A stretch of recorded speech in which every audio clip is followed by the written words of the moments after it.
శ్రీ వాసవి కన్యకా పరమేశ్వరి దేవస్థానం ఎన్నికల షెడ్యూల్ను విడుదల చేశారు. దేవస్థానం కమిటీకి ఈ నెల 26న ఎన్నికలు జరగనున్న విషయం తెలిసిందే. స్థానిక బోస్ రోడ్లోని శ్రీ వాసవి కన్యకా పరమేశ్వరి అమ్మవారి దేవస్థాన సత్రం కమిటీ ఎన్నికలకు శుక్రవారం సన్నాహాలు ఆరంభించారు. ఆలయ ప్రాంగణంలో ఏర్పాటు చేసిన ఎన్నికల అధికారి కార్యాలయాన్ని ఎన్నికల అధికారి సాధు ప్రతాప్ కుమార్, పరిశీలకులు కొత్తమాసు రమేష్ బాబు, గ్రంథి జయరామకృష్ణలు శుక్రవారం ప్రారంభించారు. విలేకరుల సమావేశంలో ఎన్నికల నోటిఫికేషన్ను విడుదల చేశారు. వివరాలను తెలియజేశారు. ఏప్రిల్ 1, 2 తేదీల్లో నామినేషన్ల స్వీకరణ, 4న ఉపసంహరణ, 5న స్క్రూటీనీ అనంతరం తుది జాబితాను ప్రకటిస్తామని చెప్పారు. ఏప్రిల్ 26వ తేదీ ఉదయం 8 గంటల నుండి సాయంత్రం 4 గంటల వరకు ఎన్నికల ప్రక్రియ ఉంటుందని సాధు ప్రతాప్ చెప్పారు. ఎన్నికలు సీక్రెట్ బ్యాలెట్ పద్ధతిలో జరుగుతాయని, ప్రతి ఒక్కరూ 16 మందికి ఓట్లు వేయాల్సి ఉంటుందని చెప్పారు.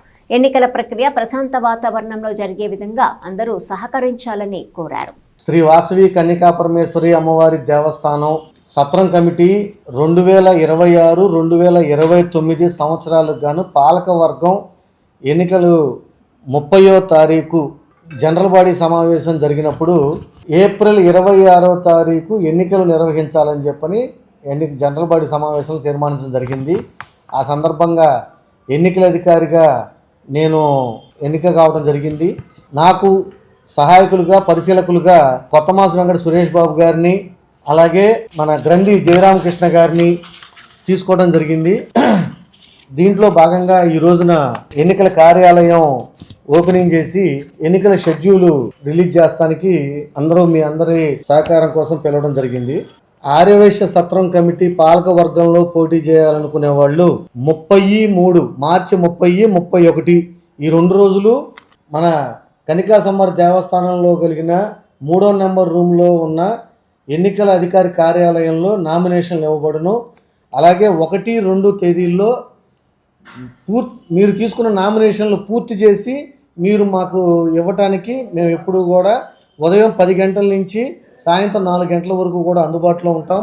అలాగే 4వ తారీఖు నామినేషన్ల ఉపసంహరణ సాయంత్రం 4 గంటలలోపు, 5వ తారీఖు స్కూట్ని నికర జాబితా ప్రకటన ఇక్కడ నోటీస్ బోర్డులో పెడతాం జరుగుతూ ఉంది. 26వ తారీఖు ఏప్రిల్ ఉదయం 8 గంటల నుండి సాయంత్రం 4 గంటల వరకు ఎన్నికలు సీక్రెట్ బ్యాలెట్ పద్ధతిలో నిర్వహించబడును. దీన్ని ప్రతి ఒక్కళ్ళు కూడా జనరల్ బాడీ సభ్యుడు జీవిత సభ్యత్వ కార్డు కానీ, అలాగే ఆధార్ కార్డు కానీ ఎన్నికల పోలింగ్ తేదీ రోజున తీసుకురావాల్సిందిగా కోరుతున్నాము.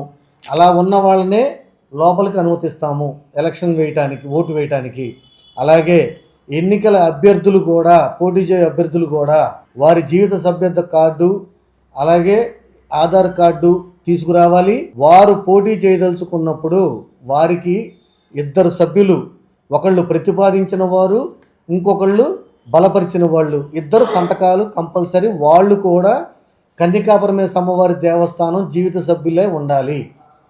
అలాగే ఒకళ్ళు కనుక ఒక అభ్యర్థికి సంతకం పెడితే ప్రతిపాదించినా బలపరిచినా రెండో వాళ్ళకి పెడతానికి లేదు. ఒకవేళ రెండో వాళ్ళకు కూడా కనుక పెడితే 2 నామినేషన్లు రద్దు చేయబడతాయి. అలాగే వారు కార్యవర్గ సభ్యులుగా పోటీ చేయదలుచుకుంటే నాన్ రిఫండబుల్ నామినేషన్ ఛార్జెస్ కింద, ఫీజు కింద 5,000 రూపాయలు చెల్లించాలి. పైన 5 పోస్టులు ఉన్నాయి: president, secretary, vice president, joint secretary, కోశాధికారి. ఈ పోస్టులకి పోటీ చేయదలుచుకున్న వాళ్ళు 10,000 రూపాయలు నాన్ రిఫండబుల్ నామినేషన్స్ ఇవ్వవలసి ఉంటుంది. అట్లాగే ఈ రోజున ఎన్నికల నోటిఫికేషన్ రిలీజ్ అయిన దగ్గర నుంచి కన్యకాపుర అమ్మవారి గుళ్ళో ఎలక్షన్స్కి సంబంధించిన సభలు, సమావేశాలు ఇవ్వబడవు, రద్దు చేయబడుతుంది. ఎవరూ కూడా దయచేసి దేవస్థానం ఆవరణలో ఎలక్షన్స్ గురించి సభలు, సమావేశాలు పెట్టవద్దు. అలాగే ఫ్లెక్సులు కానీ, బ్యానర్లు కానీ మీరు ఏమన్నా కట్టదలుచుకున్నా, ఏదన్నా చేయదలుచుకున్నా మన దేవస్థానం పరిధిలో మాత్రం అనుమతించబడదు.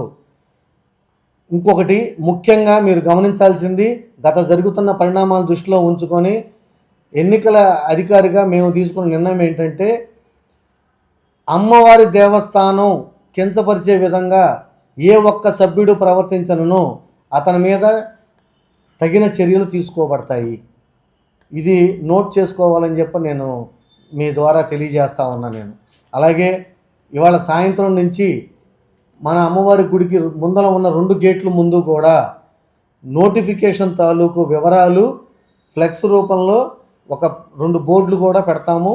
దయచేసి జనరల్ బాడీ దేవస్థానం కమిటీ జనరల్ బాడీ సభ్యులందరూ కూడా గమనించాలని చెప్పని కోరుకుంటున్నా. మీరు పోటీ చేయదలుచుకున్న ప్రతి ఒక్క సభ్యుడు కూడా ఈ రూల్స్ అండ్ రెగ్యులేషన్స్ ఫాలో అవ్వాలి. వీటికి లోబడే ఎలక్షన్స్ నిర్వహించబడతాయి. పోస్టల్ బ్యాలెట్ అనుమతించబడదు. ఈ రోజు నుంచి ఎన్నికల 26వ తారీఖు దాకా మీరందరూ కూడా మన అమ్మవారి దేవస్థానం పరువు ప్రతిష్టలు కాపాడే విధంగా, విలువలు కాపాడే విధంగా ప్రవర్తించి మాకు సహకరిస్తారని చెప్పని సభ్యులు కూడా, పోటీ చేయు అభ్యర్థులు కూడా సహకరించాలని చెప్పని కోరుకుంటూ సెలవు తీసుకుంటున్నాను. Thank you. మొత్తం 1070 మంది ఓటర్లు అండి. దాంట్లో సుమారు 200 నుంచి 225 మంది చనిపోయిన వాళ్ళు ఉన్నారు. 800 చిల్లర జనరల్ బాడీ సభ్యత్వం ఉంది. 800 చిల్లర సభ్యత్వం ఉంది. 1070 మంది జనరల్ బాడీ సభ్యులు. దాంట్లో చనిపోయిన వాళ్ళు 200 చిల్లర మంది ఉన్నారు. అది పోను 800 చిల్లర జనరల్ బాడీ సభ్యులు ఉన్నారు. ప్రతి ఒక్క సభ్యుడికి నామినేషన్ వేసిన ప్రతి ఒక్క అభ్యర్థికి ఓటర్ జాబితా ఫైనల్ లిస్టు అందజేయబడుతుంది 1వ తారీఖున.